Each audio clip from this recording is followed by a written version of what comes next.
What's up, wrestling fans, trading card collectors? Welcome to another episode of Wrestling with Cards. Today we've got Danny on the channel. Danny, some of you may not know him. You may know him by his Twitter handle or possibly this image that you can see on his profile, X365-34096 on Twitter. And I wanted to get Danny on the show because me and him had been talking on Twitter about some different cards, and I see the cards that he's posting that he's collecting.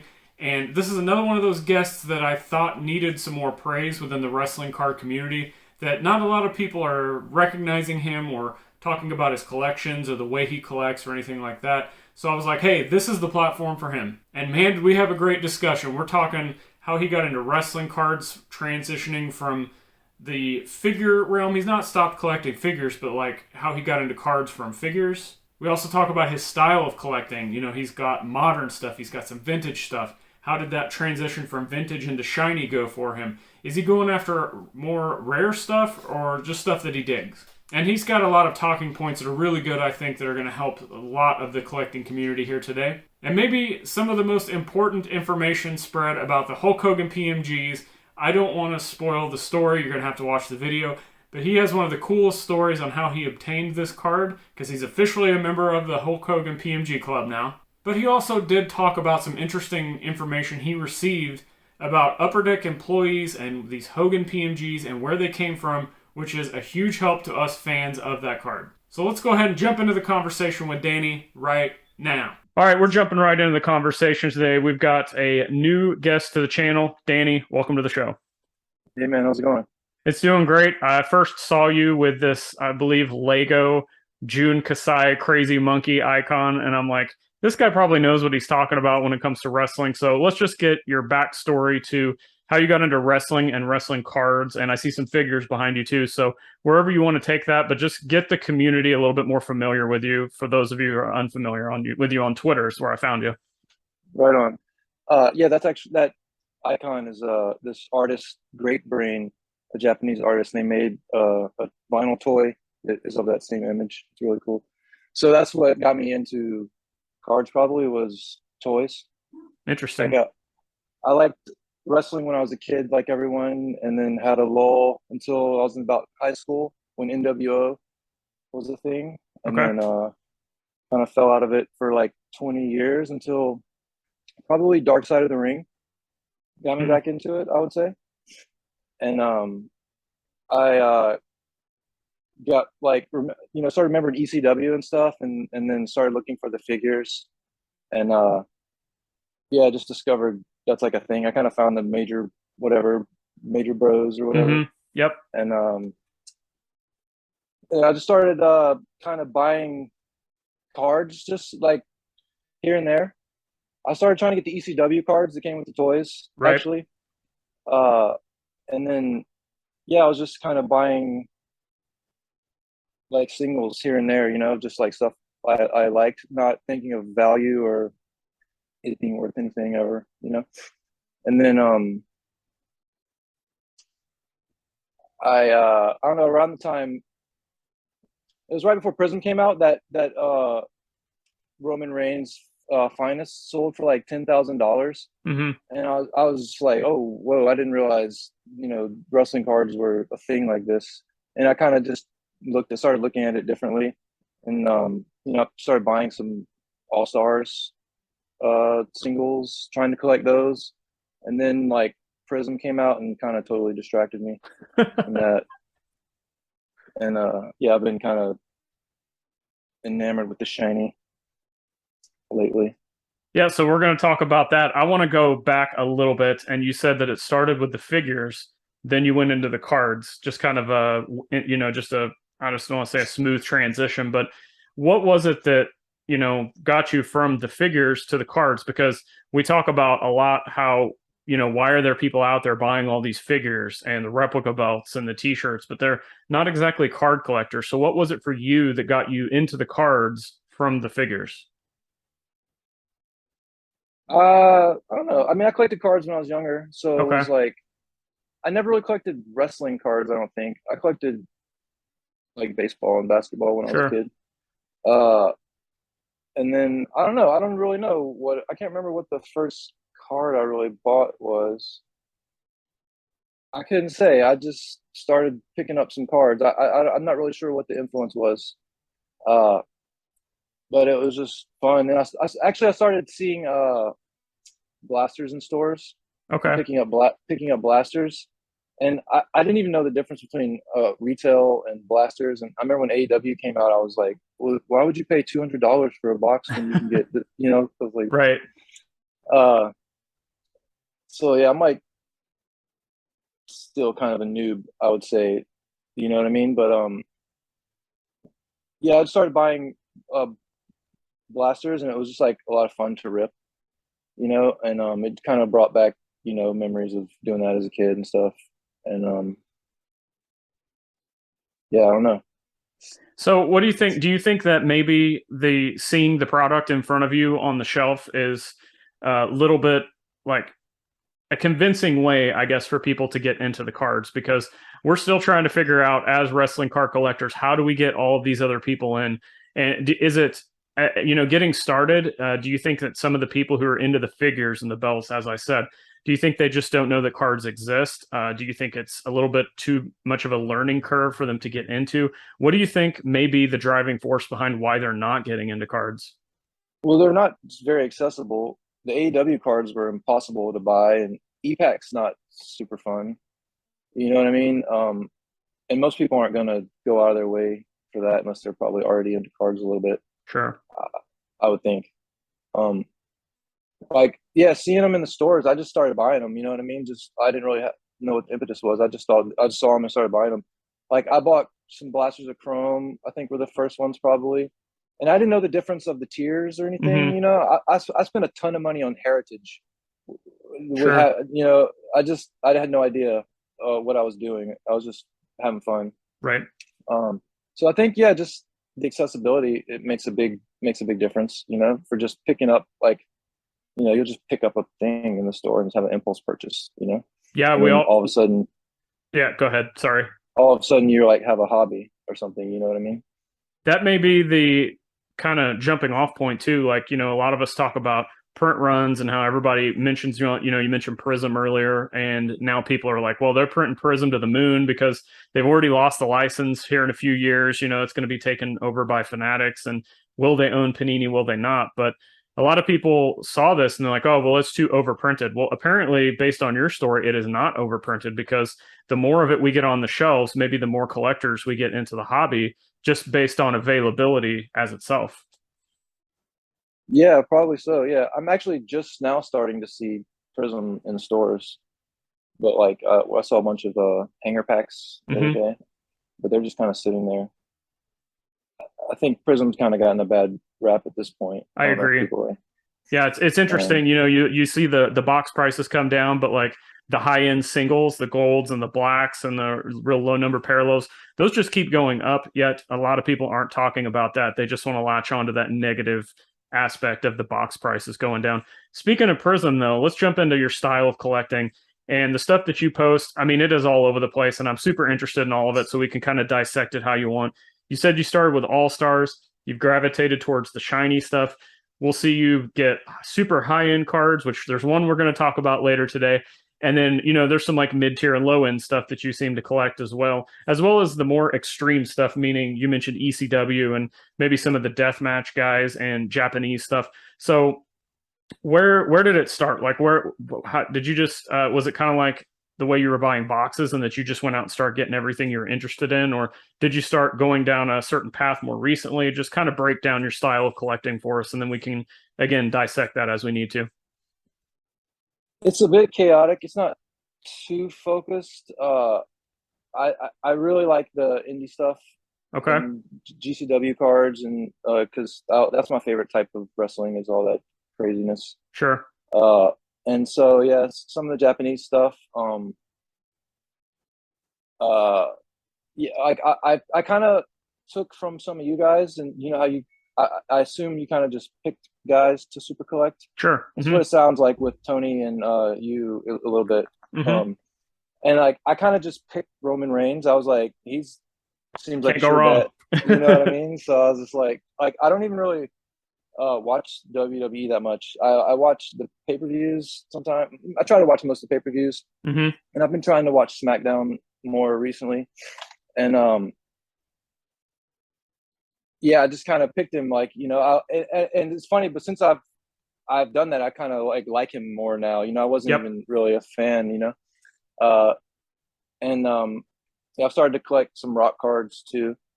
But like I kind of look at all those more as investments, I would say. I mean, I enjoy collecting them. It's fun, you know what I mean? Right. Like, I like having them, and but like it's hard to justify actually just paying that much for a card and just owning it forever. You know what I mean? For me personally.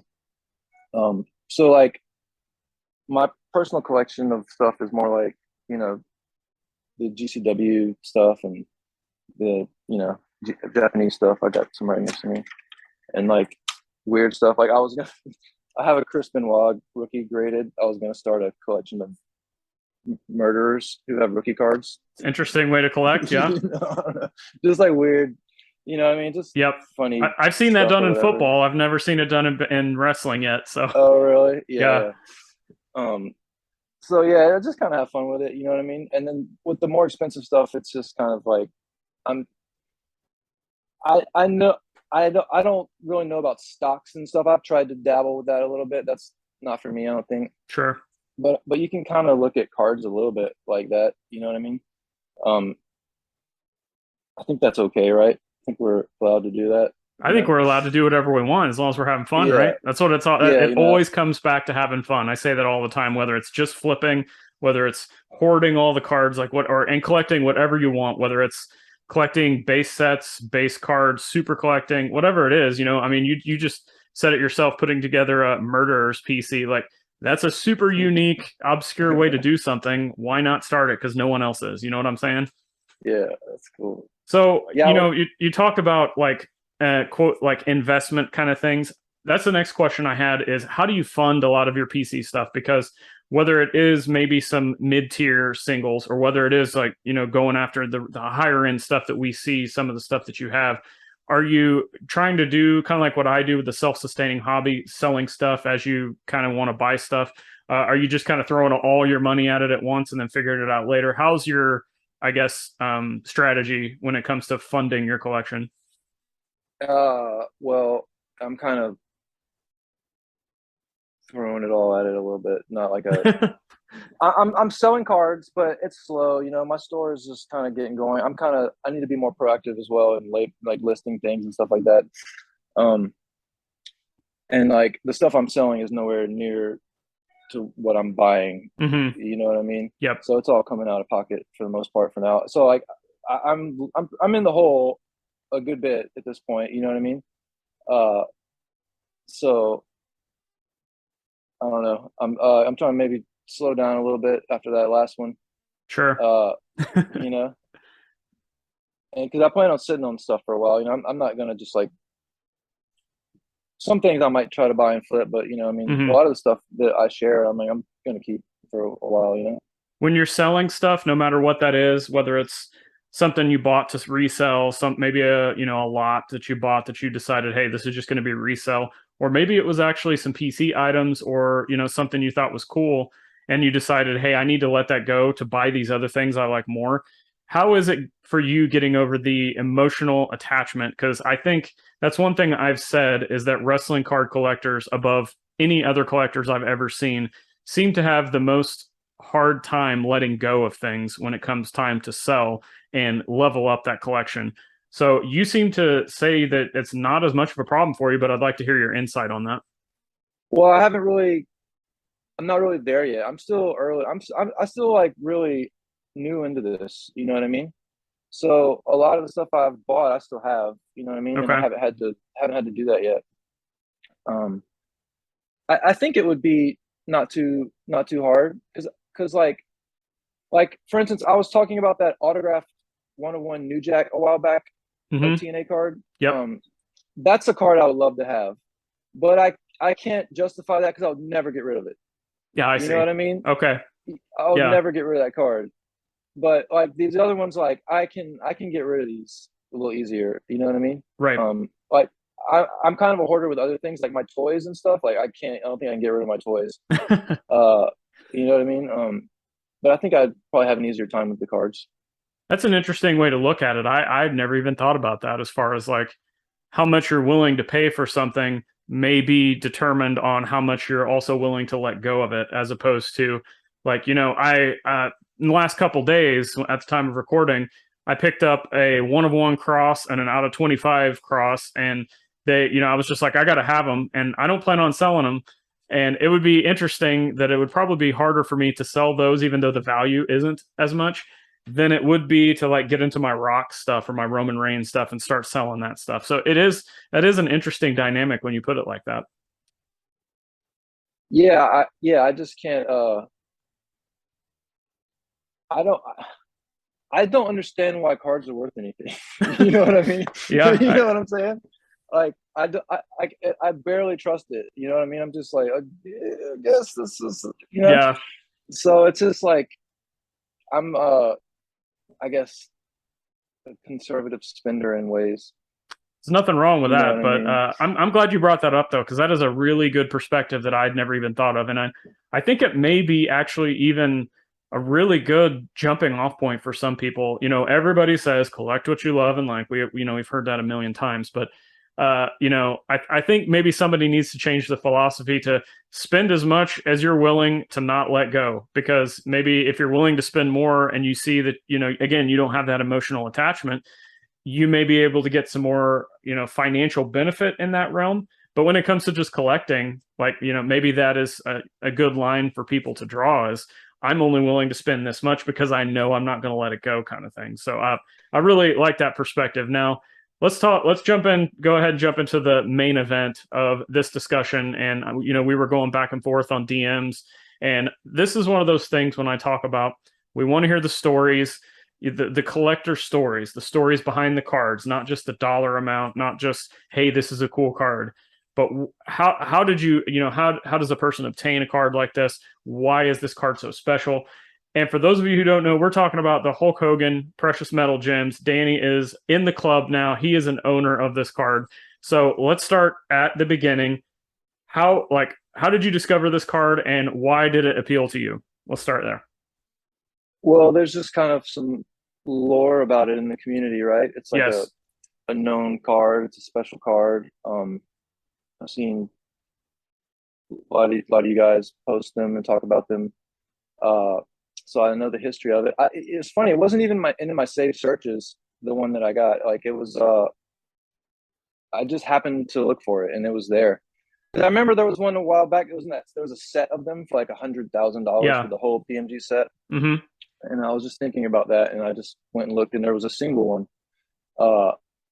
And so I think I immediately like messaged you about it, and so started asking because I looked for comps and things, and there's not really any comps for that card. It's because I assume they're all private sales, or there were a few comps, but they weren't very high, and they were a while back, right?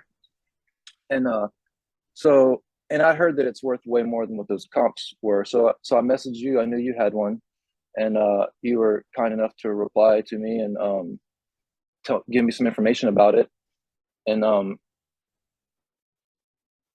kind of gave me an idea of what I felt comfortable spending for it.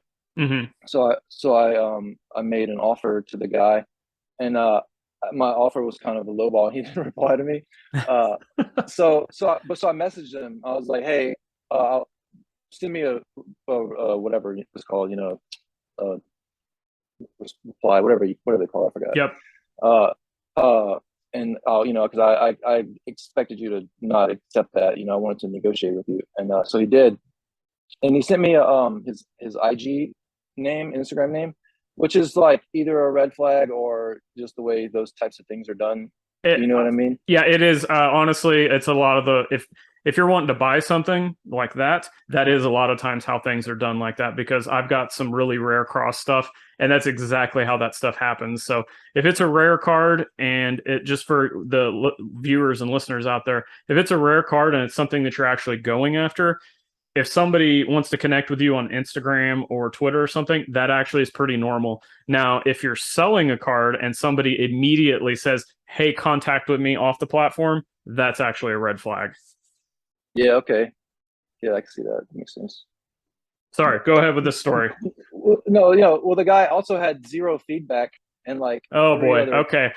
three other three other cards for sale, but the other cards were all employee exclusive, different Upper Deck cards. Okay. So I was like, okay, this is maybe an employee. Mm-hmm. You know what I mean? So I contacted on him his Instagram, and his Instagram was full of PMGs.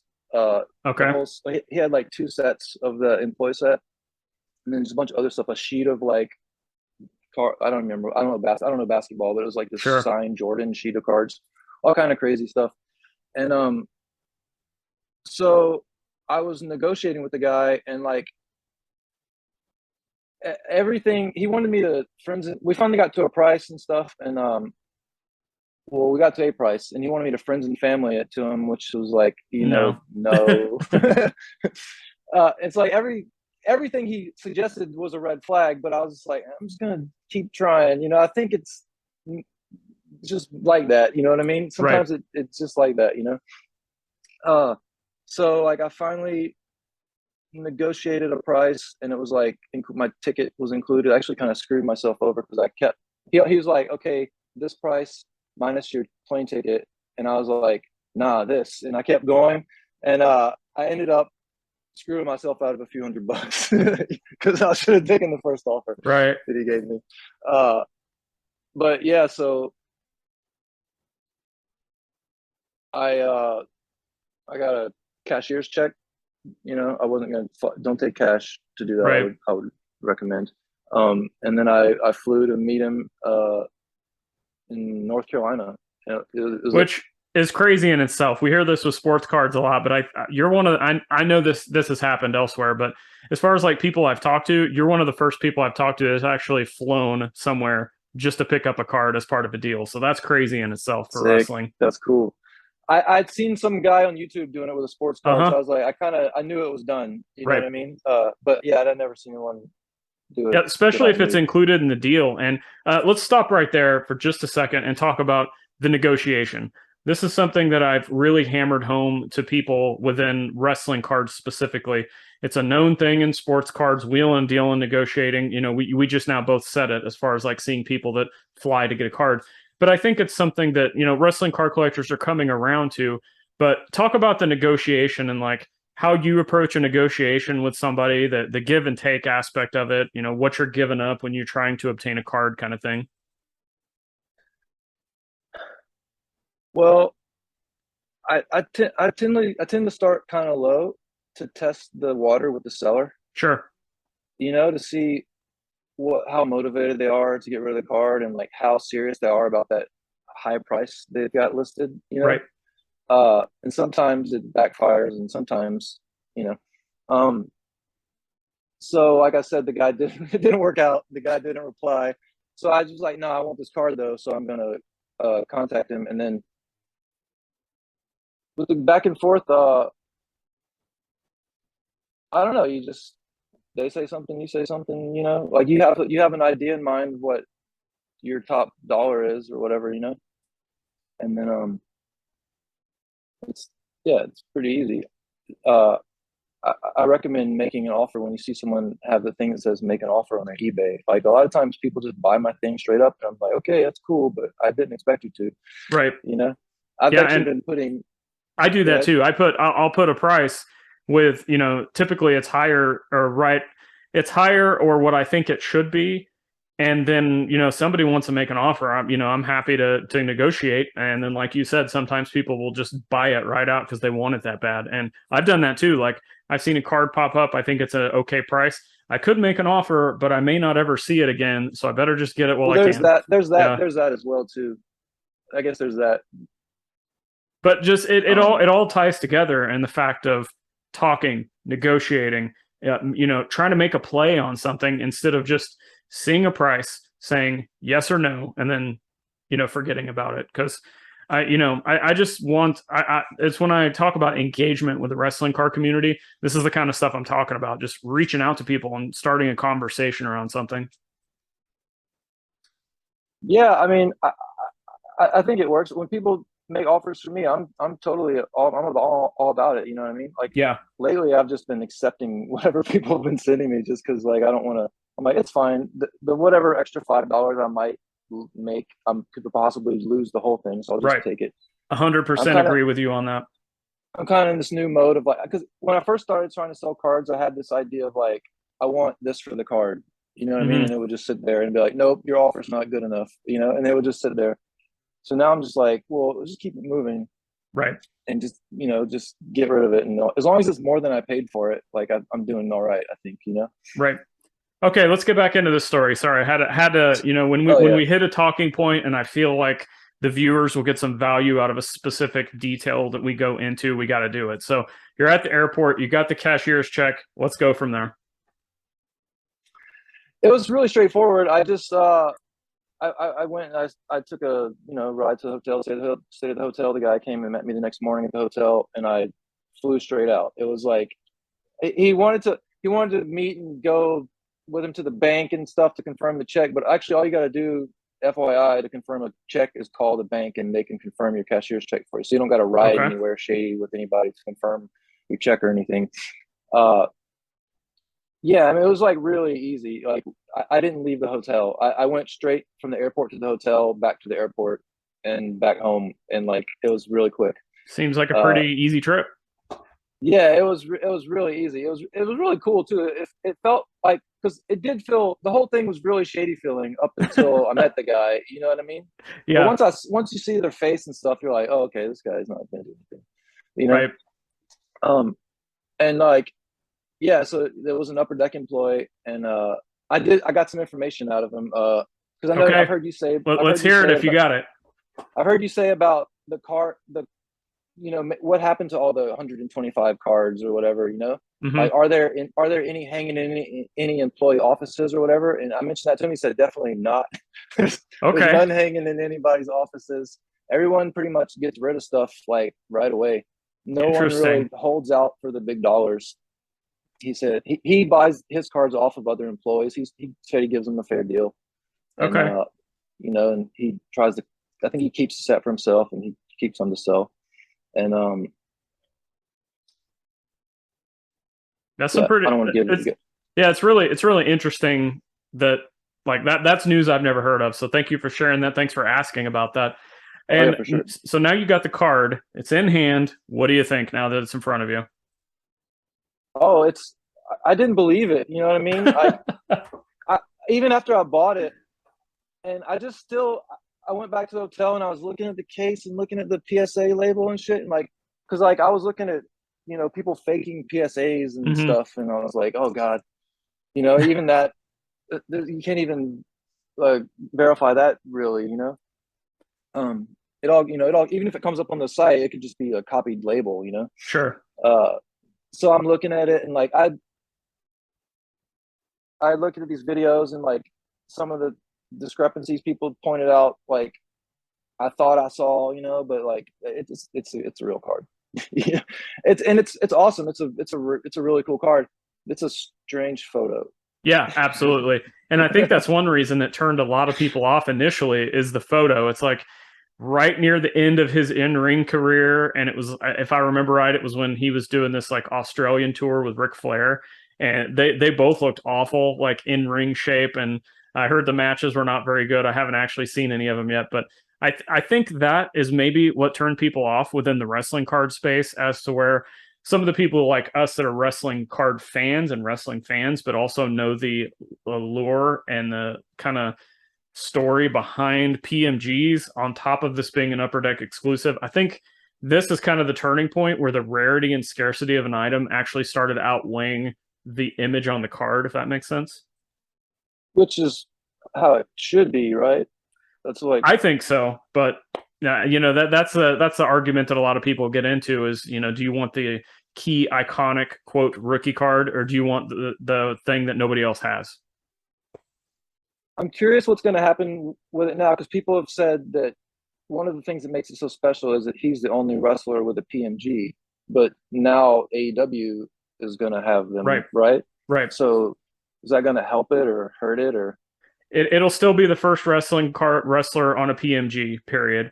And one thing that I don't know, the Card Foundation guys spoke about this when they interviewed the guy from Upper Deck, is that one thing I absolutely love that AEW they're going to do is they're keeping the PMGs traditional. So you're going to have there's only going to be 100 of them, or 99, whatever. And 1 through 10 are, I believe, green, and then the rest of them are red, or vice versa. I don't remember, but it's the traditional color scheme as opposed to the metal product that just came out that people are going crazy for. There's like 5 or 6 different colored PMGs, something crazy like that. So I am really like happy. The Spider-Man ones. Yeah, I'm really happy that these wrestling ones are going to be, as of now, they're going to be the traditional like release as far as the collation of the traditional PMGs. So, are you happy with the card? Is it worth this story? Is when you look at this card, is it going to bring that entire story along with it? So, is it going to be hard for you to ever part with? No, well, I'm not going to part with it anytime soon. I think it seems like a long-term hold for sure. Mm-hmm. I think I'll be able to part with it. The story was rad. I love the story. I've never done anything like that. You know right. what I mean? Hopefully I get to do more like that. You know what I mean? And we're documenting it here. So if you ever get rid of it, we're going to have this story to tell on the internet forever. Awesome. Yeah. Like I think, like I said about, I'll want that money back one day. Yeah, sure. You know what I'm saying? But yeah, it's pretty cool. Like it's pretty rad. I'm actually looking for. Oh, go ahead. I was just looking for something in that range. You know what I mean? And that just kind of popped up. I was looking at All-Star Hogan's and stuff, and like, I don't know. I don't really want to get like a PSA 6 or 7, or even I don't even know what those go for. I'm just guessing. Right. You know what I mean? But that just, it seemed cool. It's just like worked out. It was like meant to work out or whatever. So you said it, again, we're going to backtrack because that's what I like to do, is kind of tie these conversations together. You said you started looking at All-Stars, and then you've kind of now gone into the shiny stuff. Obviously, you're looking at this PMG now. You're not the only one. Brett McGrath was kind of like that too. There's other collectors out there. Drake, he's kind of like that. And there's a lot of newer collectors that started out going with the All-Stars or the 85 tops or maybe some of the 90s stuff.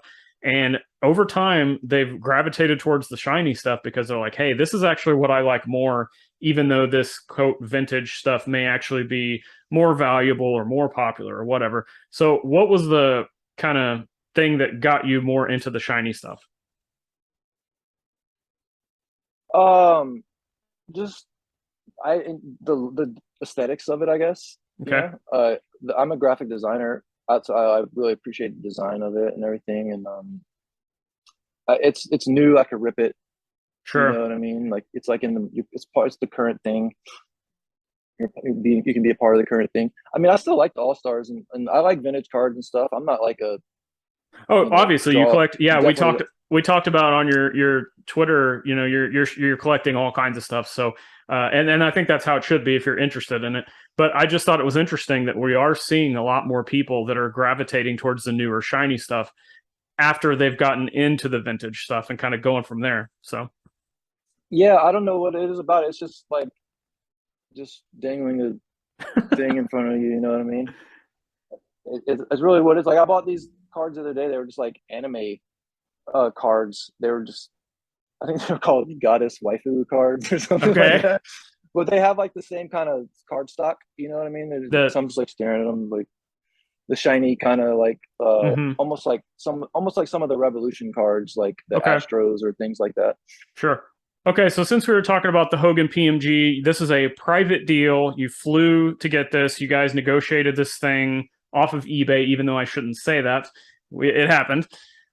So what is your opinion on private deals, whether this is card shows, whether this is somebody that did a deal like you? There's been a lot of talk, and I'll call it drama and arguments around people saying this card isn't worth $100,000 because even though we saw it on Twitter and Instagram and people said, hey, I know the person that bought this, they're not saying that's a verified sale. So you did a private deal. We're not going to talk about the dollar amount. And what is your opinion about just kind of those kind of transactions like that, where Going back again, we talked about how the Hogan, there's not really a lot of comps for it. So it's kind of paying as little or paying as much as you need to get the card you want. What is your opinion on kind of that aspect of the hobby? I'm really new to it. You know what I mean? Okay. I've just experienced it. So I don't really have much of one. I can see why people wouldn't want to disclose what they paid for certain things for a myriad of reasons. Mm-hmm. I mean, I guess it sucks that the only thing that people will use to validate the price of something is an eBay sale. Right. So there needs to be some kind of balance there, I guess, because it did sell for that, Right. Yeah. Go ahead. If it's undisclosed, then I guess I don't really know what to say about that. Well, the one thing, and I'll get your opinion on this, this is the big argument that I've heard about why people don't disclose what they paid or an exact amount. Maybe they may give a ballpark, but again, some people say you can't confirm this because it wasn't on eBay, it wasn't on Golden Auction, it wasn't on something that has a confirmed comp. But what I've heard a lot of times is people will say, I bought it, I bought it for around this amount, but I'm not going to tell you the exact dollar amount because if I do, I just set my own comp. So if 5 years down the road, they want to sell it for double, well, they already set their comp at the previous price. Whereas if nobody knows what their actual comp is, they can sell it for whatever they want. It's a creative, like, pricing structure kind of thing that I've heard a lot of people talk about, and mainly in the sports card world, not obviously so much wrestling, but I'm wondering if that's kind of where these super high end one of one cards that we see that are done private deals, I wonder if that's kind of the strategy maybe from some of these guys, because if they put it out there what they paid, then people know, and then if most of the people who have these are collectors, but if they decided to sell this down the road, people could go back and look at that comp and be like, well, it's sold for this at this time, it's not worth what you're asking. So what do you think about that aspect? Yeah, say you get it for what you think is a good deal, and everyone else doesn't thinks right. that's way under what, and other people have the card, are you screwing it up for everybody else? Or right. I don't know, maybe just keep your mouth shut. Yeah, and that, if I buy something, and it's probably stupid on me, but I don't go out there and flaunt it like, hey, I paid this for this, I paid $1 for this, I paid 500. It doesn't matter, because I'm more about the card than the value when it comes to like showing, spreading the word about my cross collection or my all stars cards or whatever it is I like sharing. It's more about that than the dollar amount. But if you're strictly doing it for profit, that, not you, but I mean anybody watching this that is doing that, that makes total sense. Keeping your mouth shut might be the best strategy, because then you can kind of create your own price and create your own market, whether that's good, bad, indifferent. Yeah, I think so. I think that's probably the best, especially if you don't really know what you're doing. You know what I mean? Yeah.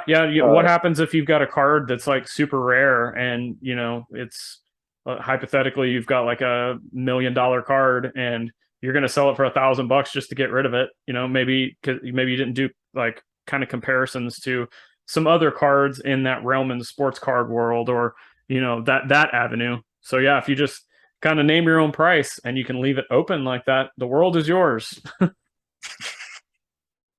right, as we close today, you said you're a newer collector. However, you've spanned your collection. You got all kinds of stuff you're collecting. You've got your PC stuff. You've got the cool Roman stuff that you may sell. You've got iconic Hulk Hogan precious metal gems. We've talked about funding your collection. We've talked about curating, making deals. Is there anything we haven't touched on, or anything you want to wrap up with? What advice would you give for other wrestling card collectors out there, whether they're just getting in, whether they're veterans? What's something that is really working for you, or something that maybe they could learn from that you messed up on that would benefit them?